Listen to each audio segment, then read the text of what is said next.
हयोना के सिर से पांव तक आटा लिपटा था और इस ठंड में नहाना असंभव था। उसे कई दिन तक इस हाल में घूमना पड़ता। हैनफोंग अपने अपार्टमेंट की ओर खुशी खुशी लौट रहा था, लेकिन तभी उसे कुछ अजीब सा महसूस हुआ। उसने अनजान बनने का नाटक किया, लेकिन उसे लगा कि कोई उसका पीछा कर रहा है। वह सतर्क हो गया, सामान्य ढंग से चलता रहा। सीढ़ियों से निकलकर वह अपने यूनिट की ओर बढ़ा, लेकिन कुछ सेकंड बाद एक छाया ने उसके कदमों का पीछा किया। बर्फीले जूतों की आवाज से साफ था कि यह कोई इंसान था। हैनफोंग ने मौके का फायदा उठाया। वह दरवाजे के पीछे छिप गया और जैसे ही छाया पास आई, उसने उस पर छपट्टा मारकर उसे जमीन पर गिरा दिया। कौन है तू, जासूस? उसने गुस्से में उसे कसकर पकड़ते हुए कहा। वह मुक्का मारने ही वाला था कि कुछ देखकर रुक गया। उसके सामने एक लड़की थी, उलझे बाल, नींद भरी आंखें और मोटे चश्मे। ये क्या माजरा है?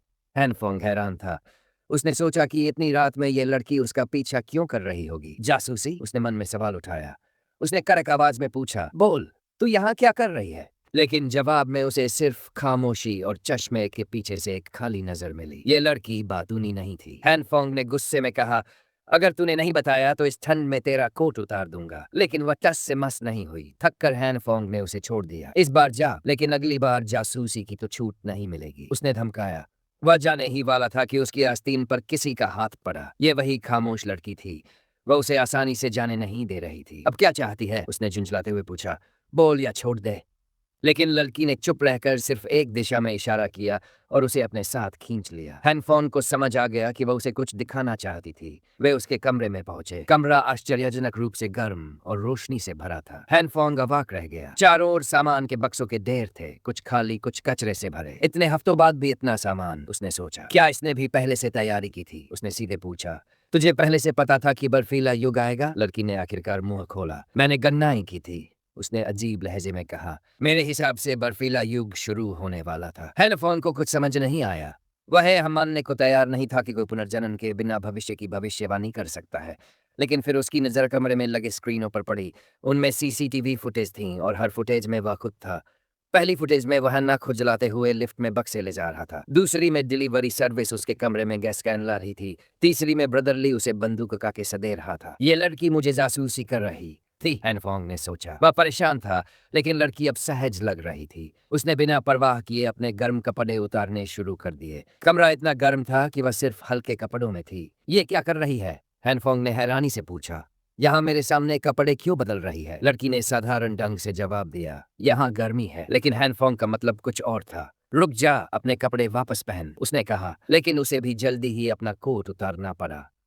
कमरा सचमुच गर्म था। ये सब क्या है? उसने सख्ती से पूछा। तूने मुझे क्यों ट्रैक किया? लड़की ने बताया कि उसने हैनफोंग की हरकतों पर शक किया था जब उसने बर्फ पड़ने से पहले सामान जुटाना शुरू किया था। मैं ब्लैकमेल के लिए जासूसी नहीं कर रही थी, उसने कहा। मैं देखना चाहती थी कि क्या तू इतना समझदार और काबिल है कि मेरे साथ सहयोग कर सके। सहयोग? हैनफोंग की भौहें सिकुड़ गई। किस तरह का सहयोग? जाओ शिंगन को बात करना मुश्किल लगता था, इसलिए उसने दिखाने का रास्ता चुना। हैनफोंग को समझ नहीं आ रहा था कि वह क्या करने वाली है। क्या वह कुछ अजीब करने वाली है, उसने सोचा। लेकिन तभी जाओ ने बिस्तर के पीछे से एक जनरेटर खींच निकाला। हैनफोंग ने राहत की सांस ली। वह बस चाहती थी कि वह उसे जनरेटर चलाना सिखाए। कंप्यूटर और किताबों की मास्टर, लेकिन बुनियादी जिंदगी के हुनर में शून्य, उसने मन में सोचा। कुछ देर बाद जनरेटर सुचारू रूप से चल रहा था। यह हाइड्रोजन से चलने वाला जनरेटर था, शांत और सुरक्षित। हैनफोंग ने सोचा कि अब उसकी मदद की जरूरत खत्म हुई।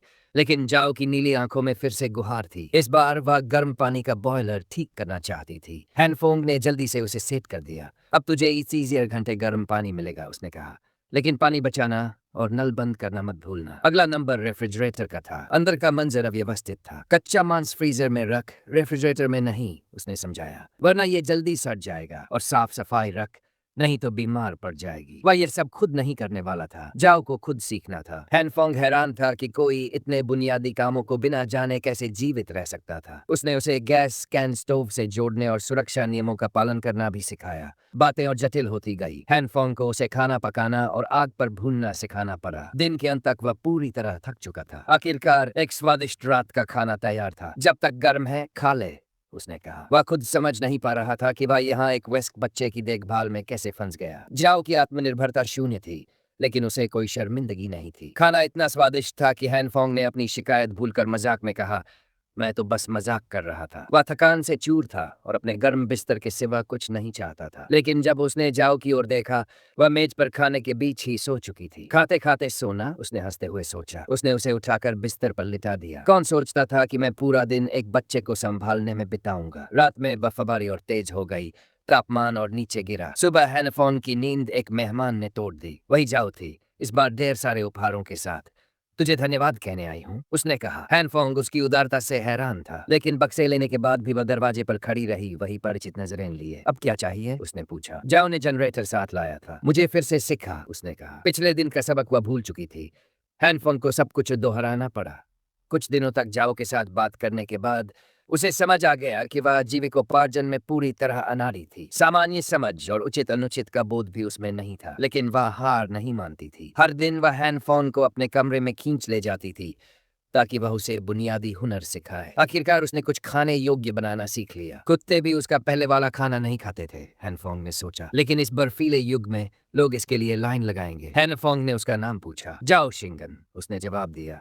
उसका अजीब बोलना और व्यवहार अभी भी रहस्य था, लेकिन हैनफोंग उसे उसके हाल पर नहीं छोड़ना चाहता था। नीचे बेसमेंट कार पार्क में अराजकता फैल रही थी। भूखे निवासियों ने एक दूसरे से संसाधन छीनना शुरू कर दिया। ये मेरा है, कोई चिल्लाता, लेकिन कोई सबूत नहीं था। कमजोर थकान से गिर रहे थे और ताकतवर ज्यादा हथियाने की कोशिश में थे। शांत दिन खत्म हो चुके थे। लोग अपने हक के लिए लड़ रहे थे, अपने लूटे हुए सामान को जान देकर बचा रहे थे। चोरी की कोशिशें जल्दी ही बेरहम हिंसा में बदल गई। लोग एक दूसरे को मुक्के और लाते मार रहे थे जब तक उनके जूते और हाथ खून से सन नहीं गए। बेसमेंट कार पार्क में अराजकता अपने चरम पर थी। मिस्टर जियानो ने अपने हाथ में मेगाफोन की आवाज बढ़ाई और उसकी कर्कश ध्वनि ने सबके कान बंद कर दिए। ये किसी सुपर विलेन के ध्वनि हमले जैसा था। कुछ सेकंड की असहनीय गूंज के बाद जियानो ने भीड़ को संबोधित किया। क्या तुम्हें ये लड़ाई काफी नहीं लगती, उसने एक बुरी तरह पीटे गए आदमी को उठाते हुए कहा। इन थोड़े से संसाधनों के लिए तुम अपनी जान जोखिम में डाल रहे हो, क्या ये हास्यास्पद नहीं? लेकिन भीड़ का गुस्सा ठंडा नहीं हुआ। तुमने ही दान की व्यवस्था शुरू की थी, एक ने चिल्लाया। अब हमें हर कुछ दिन में बस एक पैकेट नूडल्स मिलता है। लड़ाई से नहीं मरे तो भूख से मर जाएंगे। जियानो ने उनकी शिकायतें सुनने का नाटक किया। फिर उसने अपने लोगों की ओर मुड़कर सख्ती से कहा, अगर तुम इतने बेतुके कारणों से लड़ रहे हो तो शायद तुम भूख से मरने के लायक हो। उसने सवाल उठाया, इस स्थिति का जिम्मेदार कौन है? सोचो। भीड़ ने उसे ही दोषी ठहराया। जियानो ने एक रोटी उठाई और अपनी जादुई बातों से माहौल बदल दिया। पहले कुछ रुपए की रोटी अब उन धन कुबेरों से दसियों, यहाँ तक कि सैकड़ों रुपए में खरीदी जा रही है, उसने कहा। वे आपदा का फायदा उठाकर अमीर बन रहे हैं। एक रोटी को 5 या 10 टुकड़ों में बांटकर नीलाम कर रहे हैं, और यहाँ तुम, जिनके पास कुछ नहीं बचा, आपस में लड़ रहे हो। क्या यह उचित है? उसने पूछा। भीड़ उसके शब्दों में डूब गई। जियानो ने नफरत का बीज बो दिया। रुक जाओ और एकजुट होकर उन संसाधनों को वापस लो जो सबके लिए है, उसने उकसाया। भूखे और गुस्साए लोग अब तर्क करने लगे। क्यों सिर्फ अमीरों को फायदा हो, हम क्यों भूखे मरे? जियानो ने चुपके से मुस्कुराया। उसका जाल काम कर रहा था। भीड़ का गुस्सा अब इमारत के बाकी निवासियों की ओर मुड़ गया। वे मान रहे थे कि वे सिर्फ अपना हक वापस ले रहे हैं। इस उन्माद में ब्रदरली यानी होमलेस जो अकेला था, जो जियानो की चाल को समझ रहा था। ये लोग पागल हो गए हैं, उसने सोचा। कुछ बड़ा होने वाला है, उसे तुरंत हैनफोन को बताना था। हैनफोन अपने कमरे में किताब पढ़ने का नाटक करते हुए खर्राटे ले रहा था। तभी उसके फोन की रिंगटोन ने उसे जगा दिया। ब्रदरली के मैसेज थे। बेसमेंट में बवाल हो रहा है, उसने लिखा। जियानो के उकसावे पर लोग अब दूसरों से संसाधन छीनने की योजना बना रहे हैं। वे दरवाजे तोड़कर घरों में घुस रहे हैं। हथियार बंद है, तू छिप जा। इन पागलों से आमना सामना मत कर। हैनफोंग को उम्मीद नहीं थी कि हालात इतनी जल्दी बिगड़ जाएंगे। उसने संकट के लिए 2 बंदूकें खरीदी थी, लेकिन किसी इंसान पर गोली चलाने का विचार उसे डरावना लगा। अगर इन्हें मेरे संसाधनों का पता चला तो ये मुझे चबा डालेंगे, उसने सोचा। उसे हर स्थिति के लिए तैयार रहना था। उसने स्टॉक रूम से तार, औजार और 2 फायर एक्सटिंग्विशर निकाले। उसने दरवाजे के हैंडल पर तार बांधकर एक जाल बनाया ताकि कोई घुसने की कोशिश करे तो करंट लगे, लेकिन उसका प्रयोग बीच में ही रुक गया। अचानक बिजली चली गई। खिड़की से देखने पर साफ था कि आसपास की हर इमारत अंधेरे में डूब गई थी। कुछ लोगों ने प्रबंधन से संपर्क करने की कोशिश की, लेकिन वे बहुत पहले संपर्क खो चुके थे। बर्फबारी और बिजली के अति प्रयोग ने ये दिन ला ही दिया, हैनफोंग ने सोचा। ये ब्लैकआउट और सिग्नल लॉस अब शायद स्थायी हो। लोगों को जब यह समझ आएगा कि बिजली वापस नहीं आएगी, तब विद्रोह और भयानक हो जाएगा। असली नरक अब शुरू होगा, उसने बुदबुदाया। इससे 30 मिनट पहले फियोना अपने कमरे में लालच से नूडल्स ठूस रही थी। दूसरी ओर हियोना का नया संरक्षक एक गोरा धन कुबेर अपनी संपत्ति का बखान कर रहा था। मैंने संसाधन 1/4 गुना कीमत पर खरीदे, उसने हंसते हुए कहा। गरीबों को मना करने की हिम्मत नहीं थी। उसने सिर्फ आधा मिलियन खर्च करके ढेर सारा सामान जमा किया था। उसने संसाधनों की नीलामी शुरू की, गरीबों को टुकड़ों के लिए लड़वाया। उसने हियोना के चेहरे पर हाथ फेरते हुए पूछा, क्या तुझे लगता है तूने सही इंसान चुना? हियोना ने मासूम मुस्कान के साथ सिर हिलाया। वह आदमी सोच रहा था कि संसाधनों के दम पर वह हियोना से कुछ भी करवा सकता है। लेकिन तभी गलियारे में तेज कदमों की आवाज ने उनका पल बिगाड़ दिया। ये कार पार्क की भीड़ थी, औजारों के साथ दरवाजे तोड़ने आई थी। उन्होंने सुना कि ये गोरा आदमी ग्रुप चैट में कीमतें बढ़ाने का अगुआ था। लुटेरे दरवाजे पर जोर जोर से लाते मारने लगे। पैसे से क्या बचेगा अब, उसने डरते हुए सोचा। हैनफोंग अपने घर में था, चारों ओर तार और सामान बिखरा हुआ।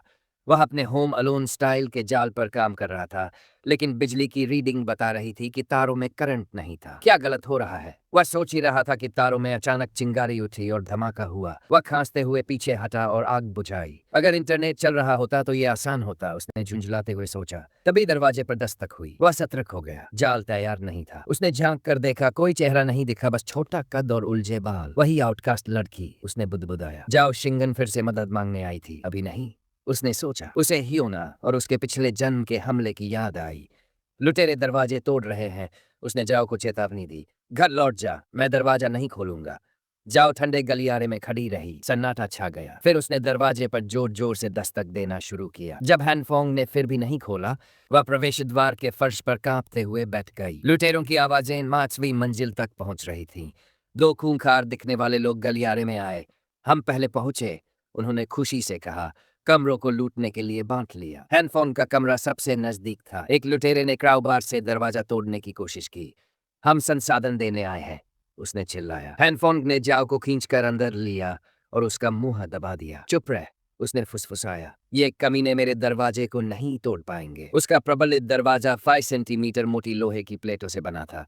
लुटेरे हार मानकर अगले कमरे की ओर बढ़ गए। हैनफोंग ने जाओ का मुंह छोड़ा। बाहर बैठी होती तो ये तुझे देख लेते, उसने कहा। जाओ ने धीरे से धन्यवाद कहा। लुटेरे चले गए थे, लेकिन हैनफोंग तुरंत अपने जाल पर काम करने लगा। अगर ये ठीक हुआ तो अगला जो दरवाजा छुएगा उसे करंट लगेगा, उसने जाओ से कहा। तुझे समझ नहीं आएगा। उसे खुद भी पूरी समझ नहीं थी, लेकिन जाओ ने आश्चर्यजनक ढंग से जवाब दिया। मैं चोरी रोधी उपकरणों और वोल्टेज में माहिर हूँ। उसने हैनफोंग को तारों को सावधानी से हैंडल में लपेटने और बिजली सप्लाई काटने की सलाह दी। ये मेरे लिए आसान है, उसने कहा। हैनफोंग गवाक रह गया। जाओ शिंगन ने हैनफोंग के साथ मिलकर दरवाजे के जाल को पूरा किया। उन्होंने सर्किट बॉक्स से तार को हैंडल तक जोड़ा और बिजली चालू की। जब हैनफोंग ने टेस्टर से जांच की तो हैंडल में तेज करंट दौड़ रहा था। तुझे ये सब कैसे पता, उसने हैरानी से पूछा। जाओ ने रहस्यमयी ढंग से जवाब दिया। बुरे राजा की सच्ची आंख दुनिया की हर सच्चाई देख सकती है। हैनफोंग ने भौहें चढ़ाई, लेकिन उसकी बात को नजरअंदाज किया। अब तुझे क्या चाहिए, उसने पूछा। जाओ ने बिना कुछ कहे अपने बैकपैक का सामान सोफे पर उड़ेल दिया। फिर उसने घोषणा की, बुरे राजा की सच्ची आंख अब यहीं रहेगी। हैनफोंग को अपने कानों पर यकीन नहीं हुआ। मेरे घर में, उसने गुस्से से कहा। जल्दी अपने घर वापस जा। वह इतना घबरा गया कि फर्श पर बिखरे तारों में उलझकर गिर पड़ा। कुछ पल लड़खड़ाने के बाद वह जमीन पर धड़ाम से गिरा। चारों ओर सामान बिखर गया, लेकिन जब उसने अपने हाथों को देखा तो वे बैंगनी रोशनी से चमक रहे थे। ये क्या है, उसने हैरानी से सोचा। उसे दर्द नहीं हुआ, जो अजीब था। फिर उसकी नजर कॉफी टेबल पड़ी,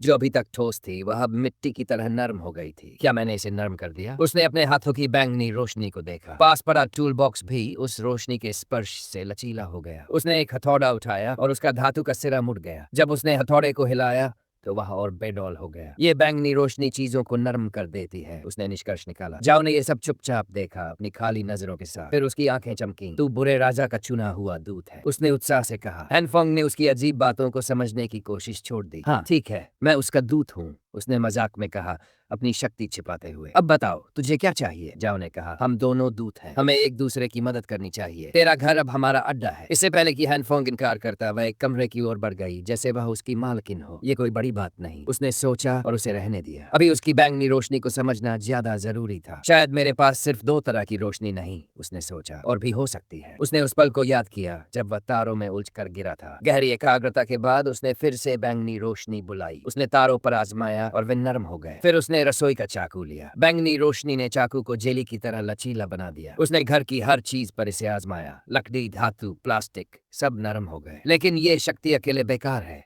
उसने सोचा। तभी उसे एक विचार आया, अगर मैं बैंगनी और हरी रोशनी को मिलाऊं। उसने नरम चाकू पर दोनों रोशनी एक साथ डाली और चिल्लाया, बंकाई, जैसे वह किसी एनीमे में हो। आश्चर्यजनक रूप से चाकू फिर से ठोस और तेज हो गया। हेनेफोंग ने चाकू को देखा, जो बैंगनी और हरी रोशनी के संयोजन से इतना चमकदार हो गया था कि उसका उपयोग शीशे की तरह हो सकता था। उत्सुकता में उसने एक टिश्यू पेपर पर वही प्रयोग किया। उसे मोड़ना मुश्किल था, जिसका मतलब था कि दोनों रोशनी मिलकर किसी भी वस्तु की मजबूती को बदल सकती थी। ये तो गजब की ताकत है, उसने सोचा। इसका उपयोग बहुत कुछ बदल सकता है। उसने तुरंत सोचा कि इस शक्ति का व्यावहारिक उपयोग हो सकता है। उसने अपनी दीवार को चुना, बैंगनी रोशनी से दीवार को नरम किया, फिर हरी रोशनी के साथ मिलाकर उसे और मजबूत करने की कोशिश की। यह प्रक्रिया थकाऊ थी। दोनों रोशनी को एक करने में उसे पसीना छूट गया, लेकिन आखिरकार दीवार पहले से कहीं ज्यादा मजबूत हो गई। उसने एक हथौड़ा उठाया और पूरी ताकत से दीवार पर मारा। बार बार प्रहार के बावजूद दीवार पर एक खरोंच तक नहीं आई। ये काम कर गया, उसने खुशी से कहा। लेकिन प्रयोग के दौरान वह दीवार में फंस गया था। नरम दीवार में उसका चेहरा और हाथ धंस गए थे और सांस लेना मुश्किल हो रहा था। ये क्या बला है?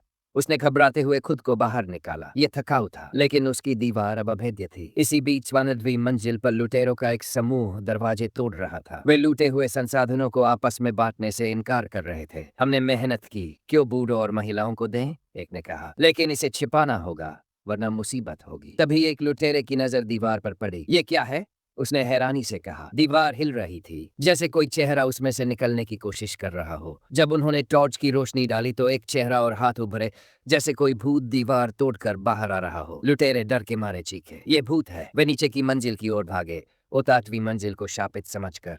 बेसमेंट कार पार्क में लुटेरे अपनी लूट के कुछ बैग लौटाने आए। एक आदमी, लाओ वांग, ने सिर खुजलाते हुए माफी मांगी। मुझे बस थोड़ा सा खाना मिला, उसने कहा। लेकिन जिन ब्रदर, एक सतर्क निवासी, ने उसे कंधे थपथपाया और जमीन पर पटक दिया। बाकी का सामान कहाँ है? उसने सख्ती से पूछा। मैंने तुझे 3 बड़े बैग ले जाते देखा और तू सिर्फ एक छोटा बैग लाया। लाओ वांग ने इनकार किया, लेकिन जिन ब्रदर ने उसकी बाह मरोड़ दी। बोल, वरना और मार पड़ेगी। तभी एक शांत हाथ ने जिन को रोका। ये मिस्टर जियानु थे, इसे छोड़ दो, उन्होंने नर्म स्वर में कहा। हम बात से हल निकालेंगे। जियानु ने लाओ वांग को उठाया और उसकी बात सुनी। मेरे घर में 5 लोग हैं, लाओ ने शर्मिंदगी से कहा। बांटा गया राशन काफी नहीं है। जियानु ने अपनी आज की राशन हिस्सा निकाला और उसे दे दिया। नियमों का पालन करो, लेकिन मैं तुम्हारी मजबूरी समझता हूँ, उन्होंने कहा। लाओ वांग की आंखें नम हो गई। आपको कुछ चाहिए तो मैं हाजिर हूँ, उसने वादा किया। जियानु ने भीड़ की ओर मुड़कर कहा, अपना राशन लो और जल्दी घर जाओ। उनकी मुस्कान शांति देती थी, लेकिन उसके पीछे कुछ छिपा था। जिन भाइयों ने मिस्टर जियानु की ओर उत्सुकता से देखा। आपने उस चोर को इतनी आसानी से सब कुछ लौटाने के लिए कैसे मनाया? एक ने पूछा। और अपनी राशन की हिस्सा क्यों दे दी? जियानु ने मुस्कुराते हुए कहा, मैंने ज्यादा कुछ नहीं किया,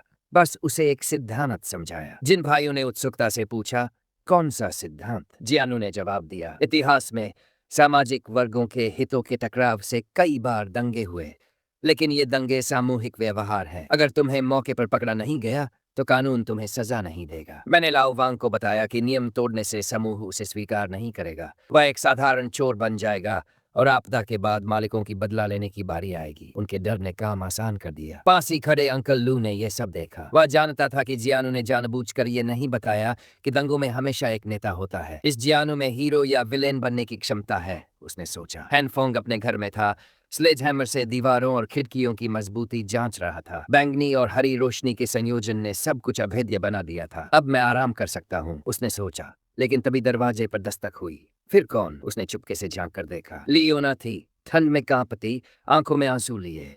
हैनफोंग, उसने पुकारा, मैं तुम्हारी भावनाओं को धोखा नहीं दे सकती। मुश्किल वक्त में ही सच्चा प्यार समझ आता है। अगर तू दरवाजा खोलेगा तो मैं अपना दिल खोल दूंगी। हैनफोंग का दिमाग पिछले जन्म की रात में चला गया, जब हियोना और उसके साथी ने उसे धोखा देकर मार डाला था। वही शब्द, उसने सोचा। बाहर कोई हत्यारा छिपा है। उसका पहला विचार बंदूक उठाकर दोनों को खत्म करना था, लेकिन बिजली नहीं थी। अंधेरे में वह मुझ पर हावी हो जाएगा, उसने सोचा।